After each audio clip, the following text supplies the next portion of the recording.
So at this time, we have staff basically advocating for us. Everybody's been cooped inside these rooms for a large amount of time now, and they feel like it's unhealthy and it's unsafe, which it is. People are getting depressed.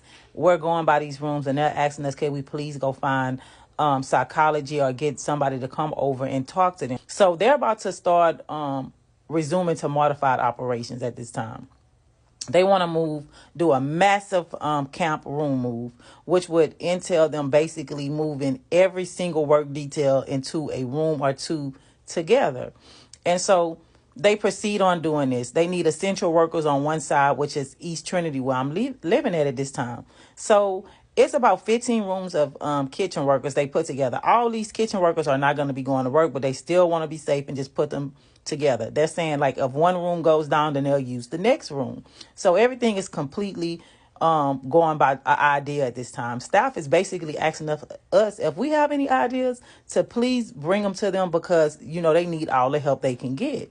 And so of course we're brainstorming, because if anybody knows what we need, it's us, because we're in here and we're doing this time, and we're the ones having to really go through this pandemic, because at the end of the day we realize that these officers are leaving here and they're going home to live their lives. This is our home, and that it's us who are here during this time. So they do this massive room move, and I'm talking about almost the entire compound is being moved around. Well, the people across the street hear about this, and they don't like putting out these hand washing stations at the camp, which actually does nothing to combat COVID. It's basically aloe vera and water that you're washing your hands with. It has no alcohol in it at all. So we don't agree with that. We feel like, hey, we're at the camp. Why can't we have alcohol products? Because I noticed that when I would go across the street to the FCI to clean the lobby, before I walked in, they had a station outside that was real hand sanitizer. But they said that we couldn't receive that. There's multiple things going on right now, including the fact that there's a toilet paper shortage on the inside of the FCI. They're having multiple problems. And so one day our camp counselor comes to us and she's telling us, I need y'all to help me real fast. We need to hide our supplies. And so we're like, hide our supplies? She was like, yes, I already got word that they're going to come SIS from across the street, and they're going to try to take our toilet paper from the camp to bring it on the inside because they've run out. So of course we got terrified. We didn't want to be out of toilet paper. So we ran to the supply room that we had upstairs that they didn't know about.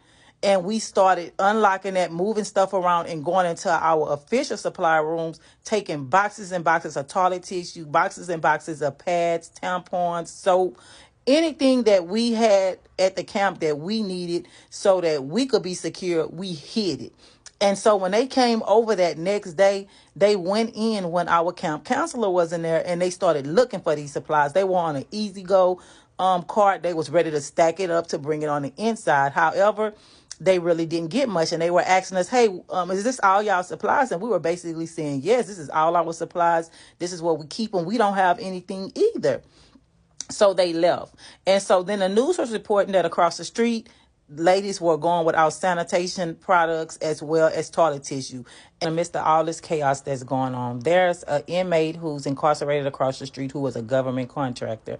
Her name was Reality Winner. She has tested positive for COVID, and her story is reaching every single news and media outlet possible. They are saying we want her released, and we want this lady released now. She was a first-time nonviolent offender.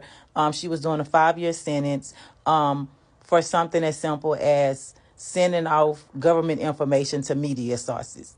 So, of course, people wanted her out of prison. So I remember I'm moving around the compound one day, and out of nowhere, protesters breached the camp and had made it very, very close to the inside. Staff came out screaming and yelling for us, get back to your rooms. We were running phones at this time, and they were like, get everybody back in the rooms. Everybody get back in your rooms right now, or y'all are going to go on a lockdown. We are trying to save y'all. So at this time, people have traveled from across the country. So these people are now here in Fort Worth, Texas. They have made it to the camp in the FCI, and they are protesting with signs and bullhorns, and they are yelling names of multiple inmates who they claim are incarcerated and that their life is in danger by being incarcerated at FMC Carswell. At this time, there is so much media coming out on the facility. It has one of the third largest COVID rates in the whole nation. And we also hear the name of one of the camp inmates being yelled. And when we heard that name, we was like, wait a minute, they're saying this name. And so they absolutely had made it close enough to yell one of the camp inmates' names that they felt should be released. So at this time, I'm now learning that the fourth woman at FMC has passed away due to complications of COVID. My sister kept me informed on everything that was going on. So every time she sent me an email that someone had passed away, I shared that information with the other inmates in my work detail on the compound. So staff was basically keeping all this stuff on hush. They weren't giving us a lot of information or very little information when it came to what was exactly going on across the street. So this lady was 44 years old. I don't know if she was a mother, and I really don't care. It's the fact that a 44-year-old woman in her prime came to prison to complete a minor drug offense sentence, and she is dead and gone now. So at this point, I understood why people were protesting. I understood why it was so much chaos and havoc. I understood for myself just how important it was that I did not contract that virus.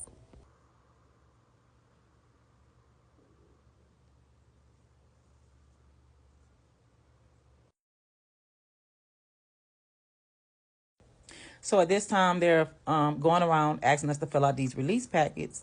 And these release packets only ask maybe like 5 questions.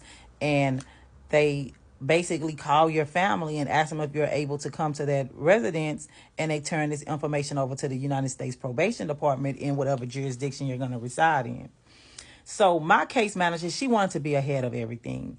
I remember at this time I go in for my unit team 6-month meeting, and I'm signing my paperwork, and I'm getting so very excited because although I don't have the CDC risk factors, there has been maybe 100 inmates from the camp who has left since the pandemic started. So I'm excited. It's almost, the end of the year where I'll be qualifying for CARES Act, and I'm most likely going to be leaving this place. So I just want to keep working, keep doing everything that I'm doing, and just keep on being positive about everything at this point.